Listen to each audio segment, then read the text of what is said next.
Long before the first rays of dawn are seen in the Judean mountains, pious Jews make their way towards the western wall in preparation for the sunrise prayer service.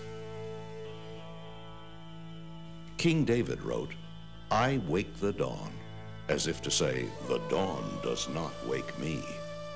3,000 years later, his words live in the hearts of his people.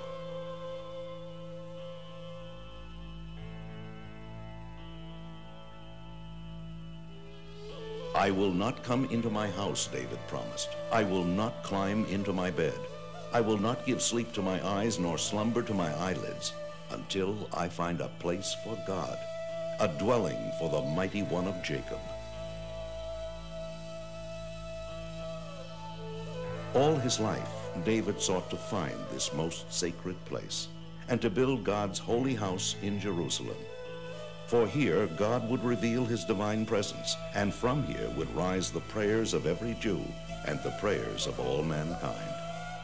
It is here that Jacob had lain down to sleep and had dreamed of a ladder reaching to the heavens, and upon awakening from his dream exclaimed, "Behold, this is none other than the house of God, and this is the gate of heaven."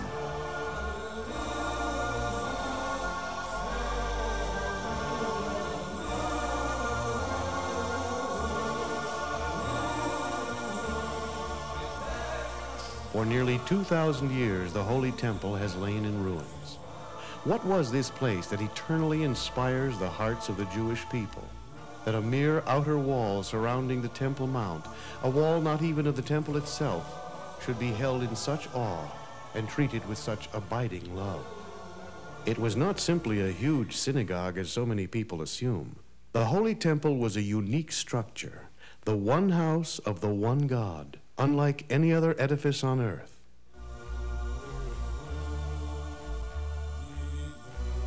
In the final chapter of Isaiah, God speaks, "The heavens are my throne and the earth my footstool. Where is the house that you would build for me? Where is this resting place?" And yet they built the impossible. They built a house for God. The Holy Temple was first built by King Solomon on the site established by his father David. The Temple of Solomon stood for 410 years, then was destroyed by Nebuchadnezzar, who led the Jews into exile in Babylon. 70 years later, the people were gathered back into the land of Israel, and the temple was rebuilt by Ezra the scribe under the benevolent protection of King Cyrus of Persia. Again, the temple stood as the center of Jewish life, this time for 420 years, through the desecration by the Syrian Greek armies of Antiochus and the subsequent rededication by the Maccabees, through the tyrannical reign of Herod, the ex-Roman slave who ultimately became king over the Jewish people. The paranoid King Herod assassinated the sages of Israel, all but Baba Ben Buta, whose eyes he put out.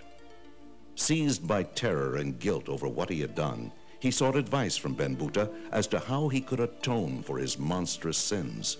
"You have extinguished the light of the world," Ben Buta told him, "and so you must rekindle the light of the world by restoring and beautifying the Holy Temple." King Cyrus had prevented the Jews from rebuilding the temple in all of its original size and elegance. But now the repentant Herod restored much of its former glory. The Talmud teaches that one who never saw the temple as rebuilt by Herod has never seen a beautiful building. And the mystical teachings of Judaism say further that since the day the temple was destroyed, man has not seen at all. For with the destruction of the temple, the gift of sight that God gave mankind was dimmed. Seeing in its truest sense will not be possible until the Holy Temple is once and forever rebuilt. To understand something of the extraordinary greatness of the Holy Temple, we must go back to its beginnings, its first roots in the wilderness of Sinai during the 40 years that God led the Jews through the desert after the exodus from Egypt.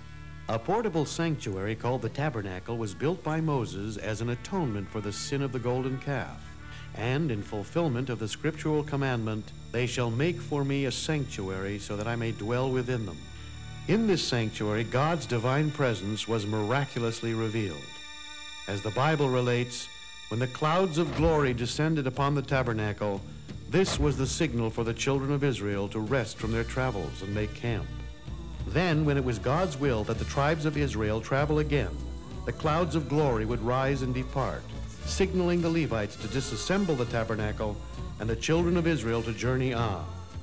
When finally the children of Israel entered the promised land, the tabernacle accompanied them. It stood in Gilgal for 14 years, then at Shiloh for 369 years, at Nob for 13 years, and in Gibeon for 44 years. Here is the hill at Shiloh today, thought to have been the site of the tabernacle. 430 years in all, the tabernacle wandered through the land of Israel, a princely bridegroom yearning and searching for a bride. By this time, David was king over Israel. It was intolerable to him that the divine presence should dwell in a temporary structure. David and the prophet Samuel looked deeply into the Holy Scriptures, in Deuteronomy and in the book of Joshua, and concluded that the chosen site had to be in the territory allotted to the tribe of Benjamin, in a place called Jerusalem.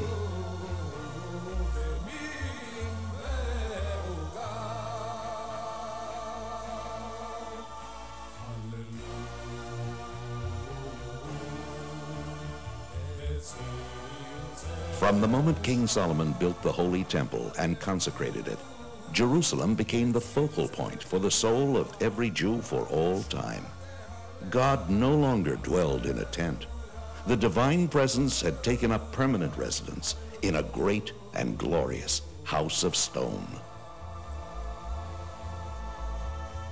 The portable tabernacle was built primarily of overlaid wood and stretched cloth, both originating as plant life. But the temple had to be built entirely of stone. Since this was to be the permanent dwelling place of the godly light in this physical world, the light had to permeate the world down to its lowest aspect, inanimate matter, stone. Stones of all shapes, sizes, and qualities were utilized in the construction. The largest stone known to have been used weighs more than 400 tons. The stones used for the great altar had to be hewn without the aid of an iron tool, yet had to be as smooth as polished glass. If a scratch the thickness of a fine hair were found, that stone was removed from the altar and replaced and buried beneath the temple.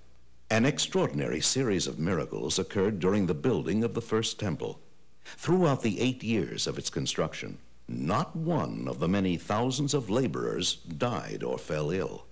But then, when the construction was completed, all the workers fell dead. And God spoke from heaven, saying that he would give them all their full reward in the next world, the eternal world. This so that the kings and rulers of other lands would not use these same workers for their own buildings and boast that those who built the house of God now work for us. The sages of Israel report in the Mishnah that the Temple Mount measured exactly 500 cubits by 500 cubits, which is approximately 1,000 feet by 1,000 feet. The great inner building of the temple was called the Hecho. It housed the portico, within it the sanctuary, and within it the Holy of Holies. The Hecho at its base stood 44 feet above the rest of the Temple Mount and rose to a height of 240 feet, equivalent to a modern-day 20-story building. The walls of the interior of the Hecho were lined with cedar wood and then overlaid with pure gold. Water reached the temple from underground in Jerusalem and through aqueducts from as far away as Hebron, a distance of more than 30 miles. Cisterns, pipes, and pools stored the water under the Temple Mount. An intricate system of subterraneous halls and vaults, passages and tunnels, a veritable underground city, was hewn out of the solid rock beneath the Temple Mount. The cavernous space between the ground above and possible graves beneath provided spiritual protection for the Jewish priests, who by scriptural law would become spiritually defiled in the presence of a corpse and temporarily forbidden to enter the temple.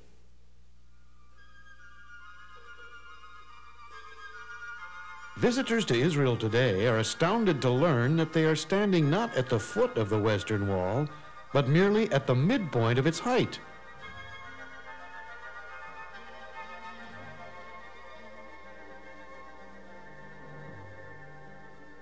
3 times a day the people pray. Look with favor, Lord our God, upon your people Israel. Restore the service to your sanctuary, and accept with love and favor Israel's fire offerings and prayer.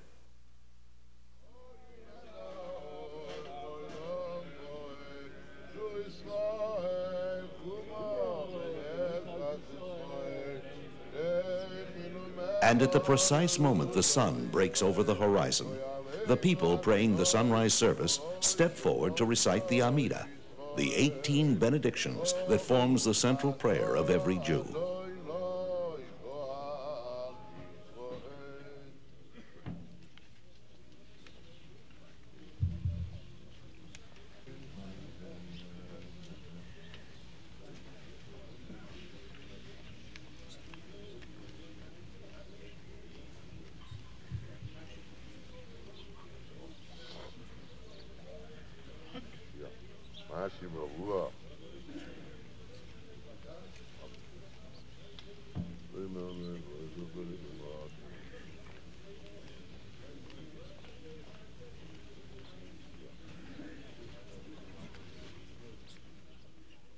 Three times a year, throngs of joyous pilgrims converged on the Holy Temple like blood is drawn to the heart to be revitalized.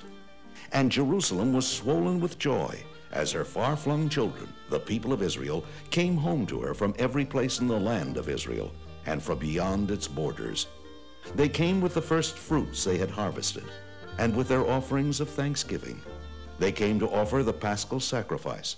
They came to see God and to be seen by God in the place that he had chosen, in his holy house. They left everything they owned at home unattended, for God had assured them of his protection. They came to sing and dance and bow their heads in awe before the majesty of the King of the universe. Throughout the festivals, they witnessed open miracles, and when they returned to their homes, they took with them new faith, new inspiration. From Jerusalem, they went forth to every village and city of the land, as blood surges forth from the heart to all the organs of the body, renewed and revitalized. But how did it happen? What was there about the temple that brought such inspiration to the people, that continues to inspire their prayers till this very day, more than 1900 years after it was destroyed? The ultimate focal point of the Holy Temple was contained within the Holy of Holies, the innermost part of the sanctuary. This room was built over the Even Hashatiyah, the foundation stone, the primordial point from which God created the world. Atop the foundation stone in the first temple rested the Holy Ark of the Covenant. And within the Holy Ark lay the 2 tablets of the Covenant, engraved with the 10 Commandments. The 10 Commandments, 2 enormous cubes of purest sapphire. Their miraculous letters, engraved through from one side to the other, were written by the finger of God atop Mount Sinai. Upon the covering of the ark stood the 2 cherubim, hammered out of a single ingot of gold, according to the commandment of God. And from between the cherubim, God spoke from his place on high. The very presence of the ark was a constant miracle in the Holy of Holies. The width of this small room was 20 cubits. The Ark of the Covenant measured 2.5 cubits from end to end. Yet, when they measured from either side of the ark to the nearest wall of the Holy of Holies, both distances measured 10 cubits. The 2 measurements added up to 20 cubits.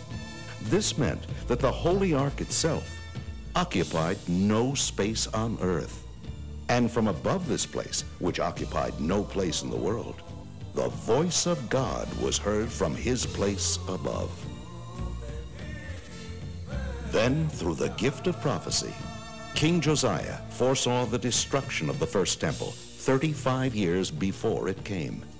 He ordered all the priceless treasures of the Holy of Holies to be put in hiding in a secret vault below the temple. All that stood in the Holy of Holies thereafter, even throughout the 420 years of the Second Temple, was the foundation stone itself.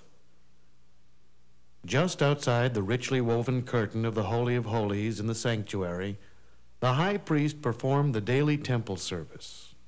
Twice daily he filled the temple precincts with the fragrance of spices burnt on the golden incense altar. Each day he cleaned and kindled the 7 oil lamps of the magnificent menorah, the candelabra of solid gold. Just beyond, the windows of the sanctuary, wider within and narrower outside, symbolized the fact that the world received its light from the temple, not the temple from the world. And in the sanctuary there were continuous miracles.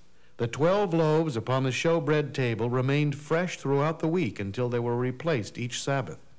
And the flames of the 3 branches on either side of the menorah all turned toward the center branch, which symbolized the Shekhinah, the divine presence.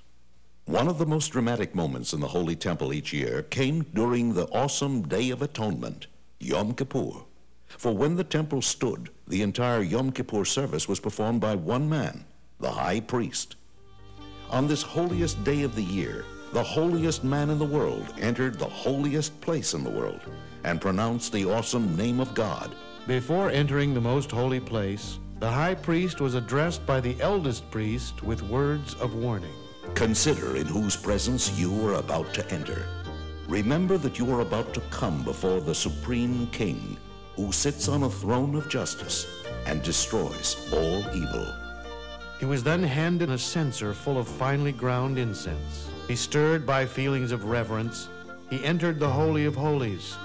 When he reached the Ark of the Covenant, he set down the firepan between its staves. In the second temple, he set it upon the foundation stone. He emptied all of the incense from the ladle into his hands, then placed it on the glowing coals of the firepan until the Holy of Holies became filled with smoke. When he emerged from within the curtain, he offered a brief prayer. When atonement had been granted to the people, a thread of crimson wool that had been placed in the sanctuary miraculously turned white. The people who had been anxiously awaiting this moment now rejoiced.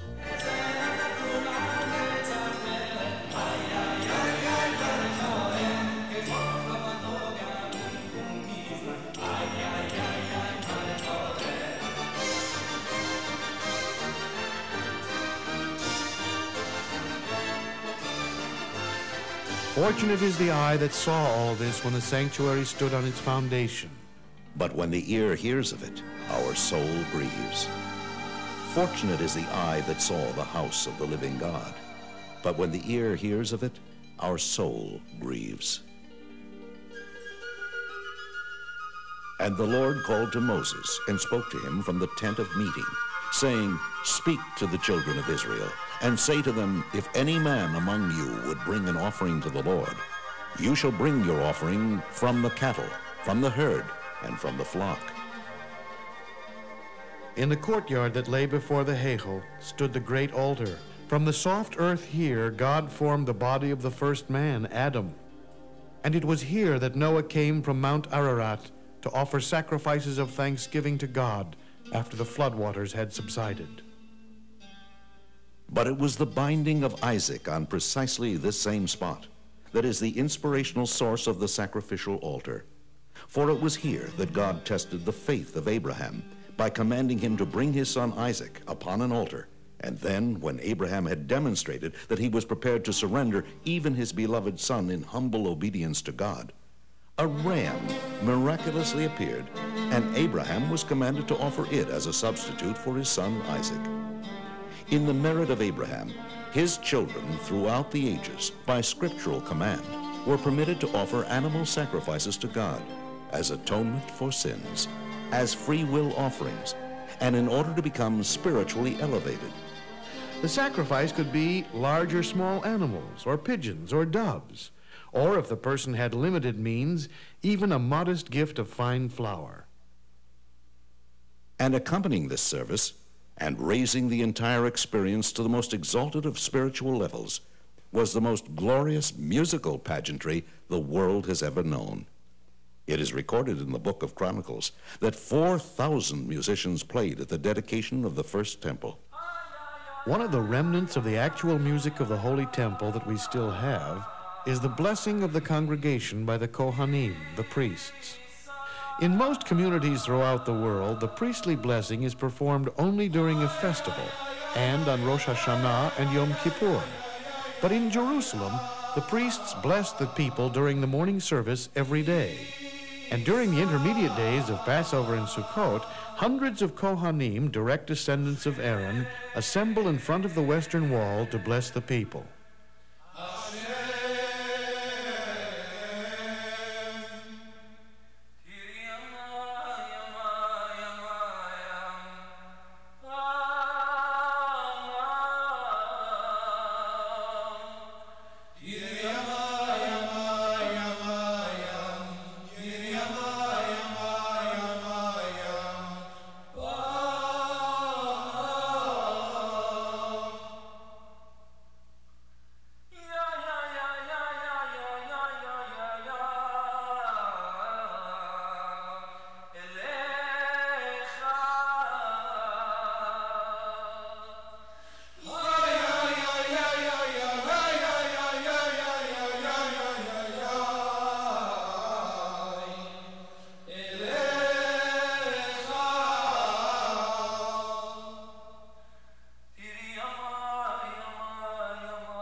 Just beyond the courtyard of the great altar was the chamber of hewn stone.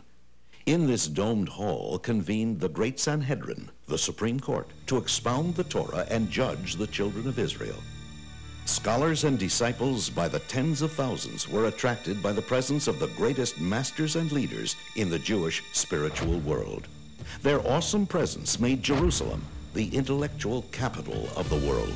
When God commanded Moses to gather 70 wise men of Israel who would stand alongside him, this was the formation of the first great Sanhedrin. Whereas the great altar served the purpose of rectifying man's animal nature, the Sanhedrin elevated man's godly intellectual nature, teaching him how to fulfill God's purpose in the creation of the world. The human being, the crowning glory of the creation of the world, is like a holy temple himself.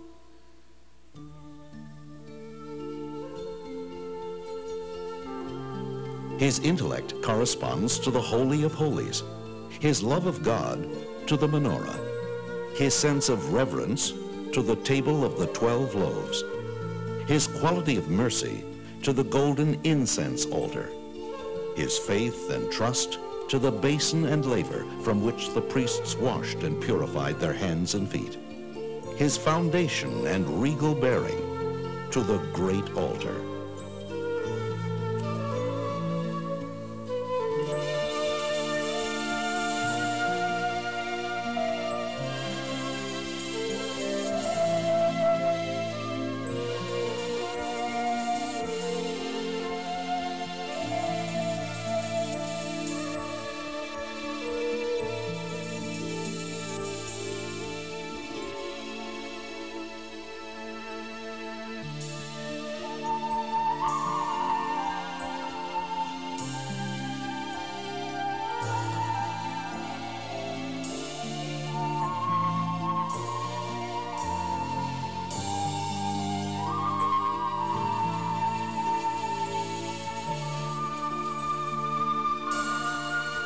King Solomon said, "The lamp of God is the soul of man."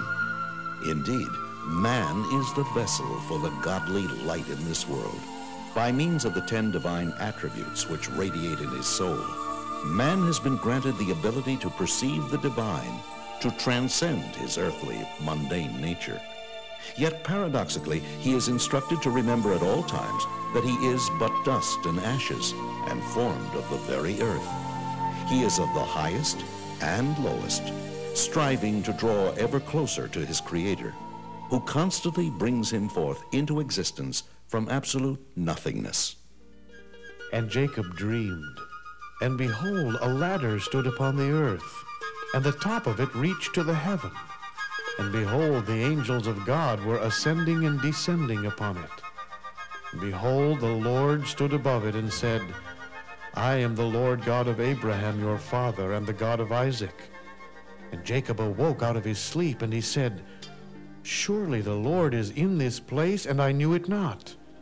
And he was afraid and said, How awesome is this place! This is no other than the house of God, and this is the gate of heaven. Our sages teach us that when a person is praying, no matter where he is in the world, he should face Jerusalem. If he is in Jerusalem, he should face the site of the Holy Temple. If he is by the Holy Temple, he should direct his prayers to the space between the cherubim, the place of prophecy. And King David wrote, This is the gate of the Lord, in which the righteous shall enter. As for why the Western Wall has become the most cherished site of the Jewish people, it is because this outer wall of the Temple Mount was built from funds contributed by the poor. So precious were these gifts that God decreed his divine presence would never leave the Western Wall, even after his house was destroyed, even during the long, bitter years of exile.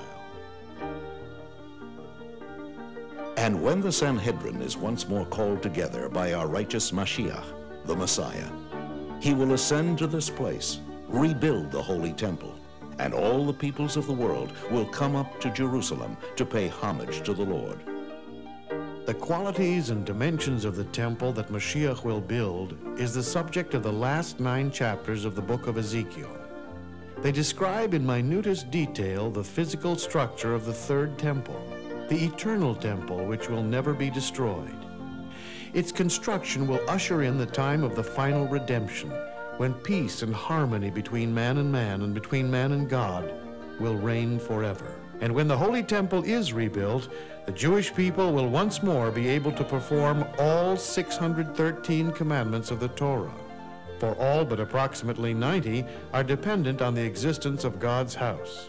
And the other nations of the world, the children of Noah, will observe the doctrine of the 7 Noahide laws, and the fulfillment of the prophecy of Ezekiel will be seen by all. The remarkable and inspiring climax of the vision of Ezekiel appears in the 47th chapter, where the prophet reveals that from under the curtain of the Holy of Holies in the third temple, there will issue forth a fine trickle of water, no thicker than a thread. And this will become a new source of water for the world. By the time the trickle of water flows through the length of the Holy Temple, what was a trickle will have expanded till it is ankle deep. And then the trickle becomes a stream. And the stream will flow north to Yom Kippur, the Sea of Galilee.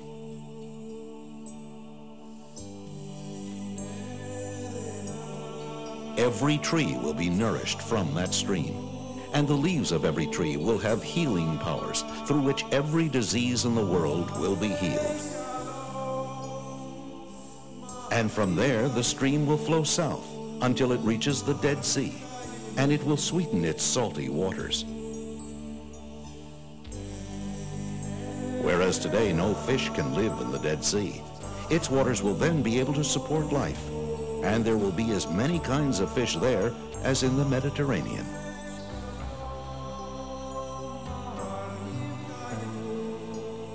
And the stream will then turn to the west and flow into the Mediterranean, and will sweeten its waters till they are drinkable. And through the Mediterranean, all the oceans of the world will be sweetened. But until the prophecy of Ezekiel is fulfilled, God has no house.